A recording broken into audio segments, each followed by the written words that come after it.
저희들이 읽을 하나님의 말씀은 신약성경 빌립보서 제4장 말씀이 됩니다. 신약성경 빌립보서 제4장 322페이지에 있습니다. 빌립보서 제4장 1절 말씀부터 9절 말씀까지 읽도록 합니다.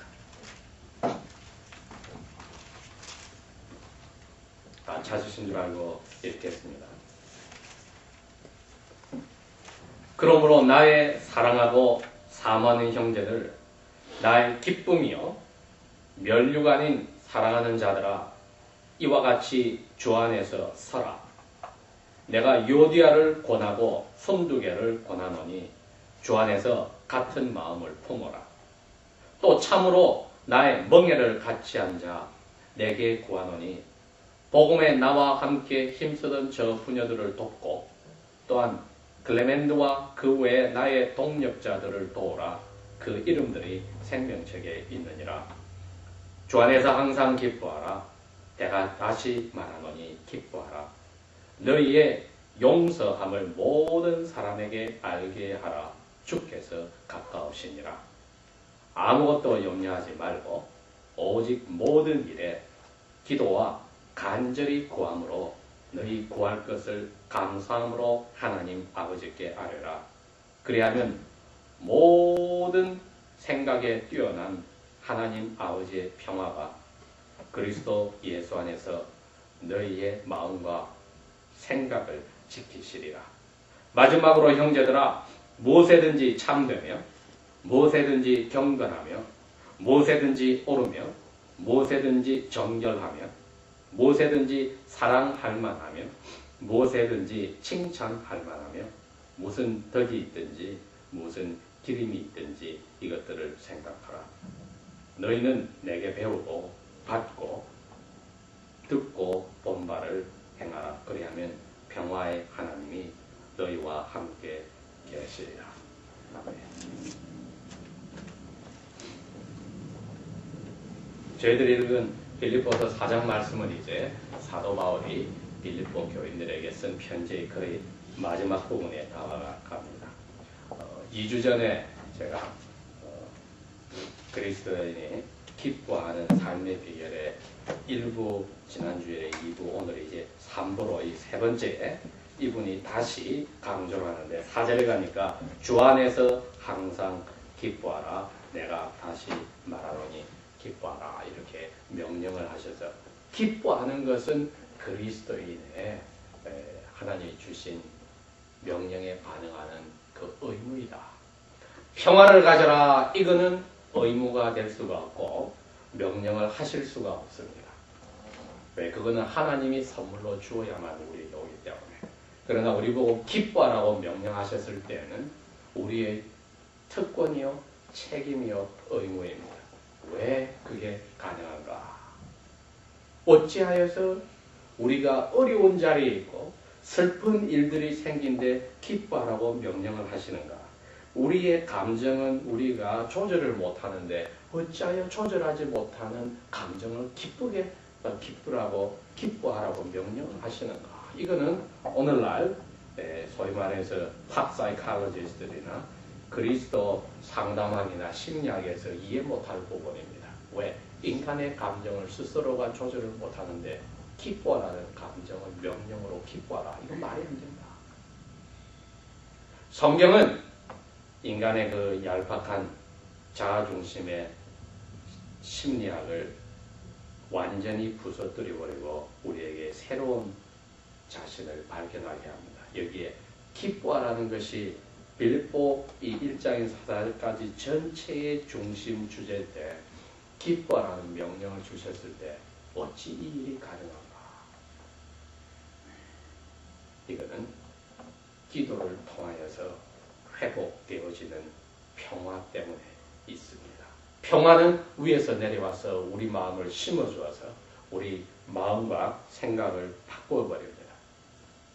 그러면은 우리가 그 마음과 생각이 바뀌었다는 것을 아는 순간에 기뻐하지 않을 수가 없습니다. 이 마귀의 작전이 너희들은 안 돼. 하고 우리의 마음과 생각을 자꾸 흐트러버리게 하기 때문에 우리가 받은 평화를 우리가 인식하지도 깨닫지도 못하고 그러니 기뻐라는 명령에 아유 그게 말은 그렇지만 어떻게 기뻐해? 이 상황을 보셔요. 어떻게 기뻐할 수 있습니까?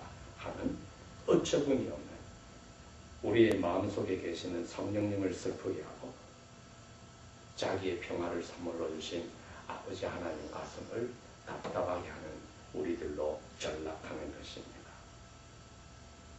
물론 여기 4장 2절에 보니까 그 빌립보 교회도 아마 그 두 사람이 서로 땅을 지어서 교회의 터줏대감들처럼 싸우고 있는 사람이 나와서 유오디아가 순두계라는 사람인데 사도 바울과 함께 전도하고 하나님 말씀을 전하는데 열심히였는데 교회에서 두 터줏대감에 대해서 팔을 만들어서 싸우고 있더라. 사도 바울이 마음이 슬퍼서 어쩔 줄 모르는 게 아니고 그분들에게 당신들 정신 차리시오. 주님이 언제 오실지 모르는데 이 얼마나 부끄러운 일입니까? 나와 함께 교인들 전체가 복음에 심어져서 자랄 때 고생을 많이 해놓고 왜 이 부끄러운 일을 하십니까?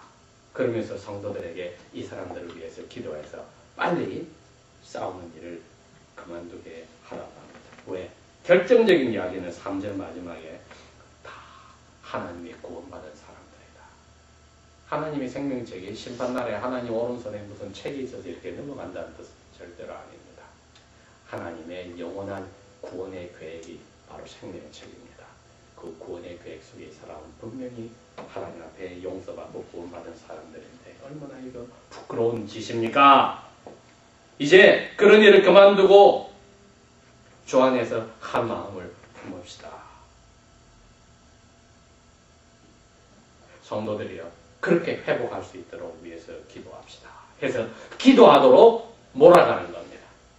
여러분 그러니 기쁨이 잃어버린 사람은 기쁨을 가지고 순종할 수가 없는 사람은 기쁨을 잃어버린 이유를 찾아볼 때에 아 내가 평화를 받으려고 기도하였는가부터 시작하는 겁니다. 기도를 해서 평화를 받았는데도 그 받은 평화를 내가 간직하지 않고 마귀의 흔들거림에 순간적으로 넘어가서 기쁨을 만들어내지 못하는 것은 나의 책임이라는 것입니다. 그래서 우리를 기도하도록 몰아가서 왜 교회가 문제가 생겼습니까? 그리고 그 교인 전체가 하나님 앞에 생명책에 기록된 사람들인데도 이런 불상사를 나타냈을 때 기도함으로 기쁨을 회복해야 되니까 기도를 해서 잃어버린 기쁨을 찾을 수 있는 근원이 평화를 간직하면은 평화를 가진 사람은 이제 끝으로 일어나는 사건 때문에 슬퍼하지 않더라. 그래서 사도 바울은 다시금 기쁨을 가질 수 있는 근본적인 비결을 오늘 이야기해 주는 겁니다. 6절입니다. 아무것도 염려 말고 기도해라. 근데 기도하기 전에 조건이 있습니다. 5절에 뭐라고 했어요? 서로 덮어주고 용서해라고 되어 있죠. 그렇게 시작이 됩니다. 왜 그래야 하는가? 주님이 곧 오시니까. 5절 마지막에 그렇습니다. 주님이 곧 오시니까. 에? 사도 바울이 이걸 쓴 지 1950년이 지났는데 아직 주님이 안 오시는데 무슨 일은 이야기를 하는가? 그건 우리가 하나님의 계산법을 몰라서 그런 겁니다. 분명히 베드로가 고백하고 시편 기자가 말했듯이 하나님 앞에는 천년이 하루밖에 되지 않고 하나님 앞에는 우리가 계산하는 시간 방법하고 상관이 없어요.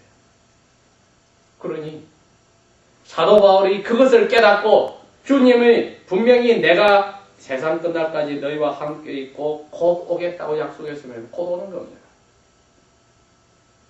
그 말씀을 듣는 성도들은 오늘 내일 주님이 오실 수 있다는 것을 그대로 믿어야 합니다. 사람들이 주님이 하신 말씀을 오해해서 내 복음이 전 세계 사람들에게 전파되어야 온다. 그때야 끝이 온다 하는 말을 듣고 그러니 전 세계에 아직 원주민도 많은 사람들이 주님을 모르니까 그 사람들에게 전도를 하고 그 사람들이 다 믿고 나면은 주님이 오시는구나. 아직 올 때가 아니구나. 천만에 속지 마십시오. 사도 바울이 이 편지를 쓸 당시에 이미 예수님이 뽑힌 12제자들과 120명의 성도들이 전 세계로 다 흩어졌다는 것을 알아야 합니다. AD 100년경에 에티오피아 같은 나라 전체가 기독교인이었습니다. AD 300년에 오늘날의 아르메니아는 나라 전체가 기독교인이었습니다. 인도까지 중국까지 복음이 다 돌았습니다. 아프리카에 다 돌았던 겁니다. 그 후손들이 지금 까먹었을 뿐이지 벌써 이 말씀을 전하실 당시에 전 세계는 하나님의 말씀이 예수님이 약속한 대로 한 바퀴 돌았기 때문에 주님의 입장에서 언제든지 오시는 겁니다. 자기 말씀대로. 그렇게 본다면 사도 바울이 주님이 가까우니 지금 무슨 일을 예배당에서 하고 있습니까? 같은 살아가는 하나님의 나라에 갈 사람들이 이 일은 있어서 안 됩니다. 용서하십시오 서로. 그리고 그런 사람들을 보는 성도들이요, 그 사람들을 얕보지 말고 용서하고 위에 기도해 주십시오. 그랬던 겁니다. 이제 용서를 해준 사람의 기도는 하나님이 들어주시니까 용서한 후에 이제 기도합시다. 그 이야기입니다. 그래서 6절, 7절은 용서한 사람만 하는 기도입니다. 왜? 그렇지 않고는 밤새면서 기도하고 금식 기도해도 하나님이 분명히 말씀하기를 죄인의 기도를 난 듣지 않겠다 했습니다. 이 순간에 마음속에 거리끼는 용서하지 못한 사람들이 있습니까? 나에게 상처를 너무나 줬기 때문에 도저히 나는 잊을 수가 없어 하는 것. 이 순간에 하나님, 내가 썩었습니다. 나는 용서받았는데 왜 용서하지 못하였는지 내가 잘못됐으니 용서해 주십시오. 힘을 주십시오. 성령님이여 나에게 힘을 주십시오. 이 순간에 기도하고 말씀 들어야 합니다. 그렇지 않고는 6절, 7절 말씀이 용서하지 않은 마음에는 적용되지 않습니다. 기도하고 용서했습니다. 그러면 6절 말씀 읽습니다. 아무것도 염려하지 말고 오직 모든 일에 기도와 간절히 고함으로 너희의 기도할 것을 감사하는 마음으로 하나님께 나타내라. 그러면 모든 사람의 생각을 넘어간 하나님의 평화가 그리스도 예수 안에서 너희 마음과 생각을 지킨다. 이게 제일 중심입니다. 기도를 찬양을 하는 것도 기도입니다. 그러나 여기에 핵심은 간절히 구하는 것, 간구가 있는데 어떻게 구하느냐? 감사함으로 구해라. 에? 무슨 감사? 난 지금 너무나 급한데 그래도 오늘까지 살려주신 것, 하나님의 아들 딸로 만들어준 것, 그 수많은 사건 가운데서 내 믿음을 오늘까지 지켜준 것만 해도 감사가 철철 넘쳐나는데 그 감사를 하지 않고 또 애쓰는 유치한 어린애처럼 간구할 때 주시지만은 하나님이 얼마나 가슴에 섭섭하실까. 즐겁게 주시는 하나님 아버지, 그분에게 감사를 하라는 거죠. 제가 어리석어서 감사하지 않고 그냥 달라달라만 했네요. 하나님, 유치한 저를 이제 자라게 해주십시오. 제가 다 기억을 못하는, 기도해놓고도 답을 받고도 까먹어버린 수많은 것을 이제 감사하니, 다 뭉뚱그려서 감사하니, 내가 털어내놓은 이 모든 간절히 구하는 기도를 기억하셔서 예수 안에서 내 흔들리는 마음과 감정을 평화로서 묶어주십시오. 그 이야기입니다. 그러면은 그 평화를 받으면은 이제는 일어나는 사건 때문에 내가 기쁨을 잃어버리는 일은 생기지 않는다. 이 단순한 원리를 우리가 일주일 동안에 잃어버렸다고는 회복하시기 바랍니다. 용서하지 않았으면 용서해서 기도할 자세로 들어가고, 기도했으면 이 평화를 회복하고, 이제는 명령에 순종하여 기뻐하는 것 외에는 남은 게 없습니다. 그리고 그 평화를 계속 유지하는 비결이 8절, 9절의 이야기입니다. 생각 속에 이제는 예수님처럼 살아라. 깨끗한 마음, 항상 선한 것을 생각하고 아름다운 것을 생각하고 하나님이 우리에게 주신 그러한 것만 생각하는 마음에서 생각에서 우리 전쟁이 제일 먼저 시작되니 그것을 하라. 이게 믿지 않는 사람들 사이에서는 불가능한 일이고 동양의 체면 문화에서 사람들의 체면을 따지는 데서는 불가능한 사건입니다. 왜? 아침 먹었느냐? 안 먹었으면서도 체면상 먹었습니다. 백인들도 마찬가지입니다. 문제가 많은데도 How are you? Fine. 이게 알게 모르게 무의식적으로 거짓말하고 밥 먹듯이 사는 겁니다. 여러분 거기서 벗어나는 것이 기도를 통해서 평화의 선물을 받았으면 이제는 내가 이것은 의식적으로라도 이렇게 하지 않겠노라 결정을 하고 살아야 합니다. 문제가 있으면 어떻습니까? 힘들어요. 기도해 주십시오. 이게 답이 나와야지 괜찮아요. 그건 체면이죠. 자기 자존심 때문에 말하는 겁니다.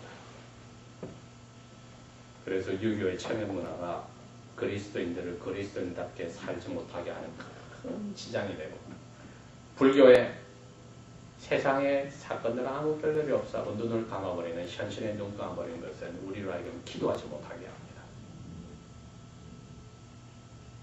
자기 자신의 현실을 그대로 보고 주님이 가장 현실주의자였듯이 The most realistic person who has ever lived on earth is Jesus Christ. 예수님처럼 현실을 직시하였기에 이제는 의식적으로라도 내가 허튼 소리를 하지 않고 마음이 없는 소리를 하지 않고 가진 평화를 기도의 선물로 가진 평화를 그대로 유지하면 기쁨은 강물처럼 솟아나오게 되어 있습니다. 그 기쁨 그대로 갈 수가 없습니다. 잃어버린 평화, 용서함으로 기도를 시작해서 회복하여 기쁨의 명령에 순종합시다. 다 같이 기도합시다.